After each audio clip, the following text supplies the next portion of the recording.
How can you deal with depression? Good coping strategies can make you feel a lot better. But what would you do? Let us consider first this following scenario. If nothing makes you happy anymore, for no apparent reason, you cry uncontrollably every day. You avoid people and barely eat. It is difficult for you to sleep or concentrate. You may also wonder, what is happening to me? Will I ever be myself again? If so, what can you do? You could try these two options. The first option is to try to cope on your own. This may be tempting, especially when you don't feel like talking. But is it the smarter choice? A famous book says, two are better than one. For if one of them falls, the other can help his partner up. But what will happen to the one who falls with no one to help him up? To illustrate, suppose you are lost in a high-crime neighborhood. It's dark, and strangers lurk around every corner. What would you do? You could try to find a way out by yourself. But wouldn't it be wiser to ask someone you could trust for help?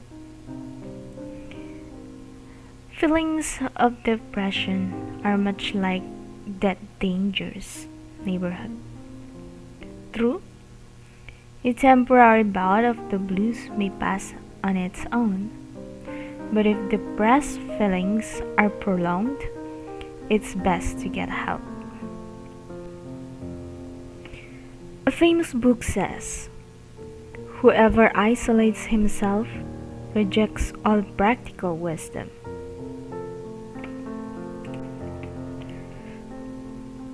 The second option is talking to a parent or another trusted adult. Is that you can benefit from the experience of someone who has managed difficult emotions.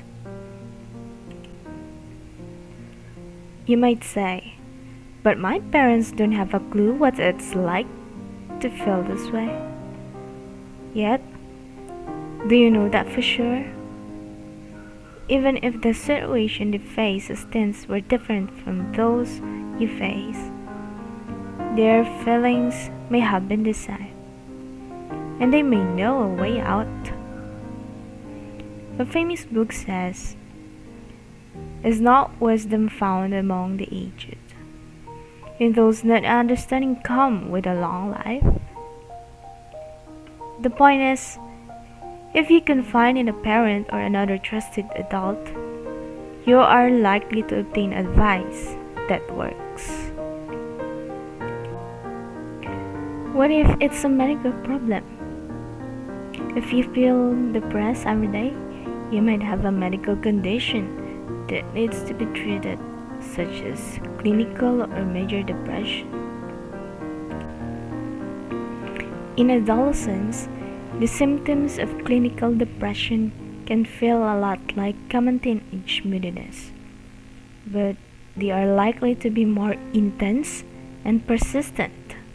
So, if your sadness is severe and ongoing, why not talk to your parents or mature friend about getting a medical checkup?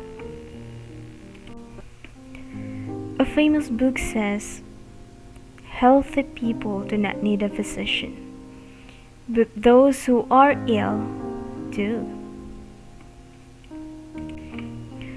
If you are diagnosed with major depression, there's no reason to feel ashamed.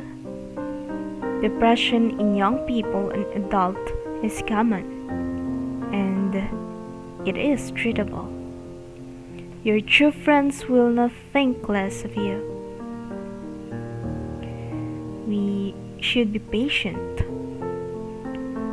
recovery from depression takes time, and you can expect to have both good and bad days. So, we need a recovery action plan. Regardless of whether you need medical treatment, there are things you can do to deal with persistent sadness. For example, regular exercise, a healthy diet, and getting the right amount of sleep can help stabilize your emotions. You may also find it helpful to keep a journal where you can record your feelings, goals for healing, setbacks, and successes.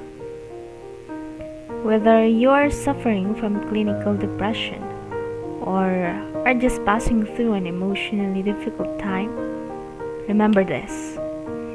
By accepting the help of others and taking personal steps toward healing, you can deal with depression.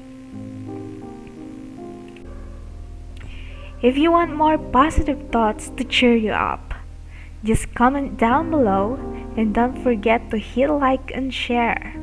Please subscribe and hit the bell button to make you updated to my channel.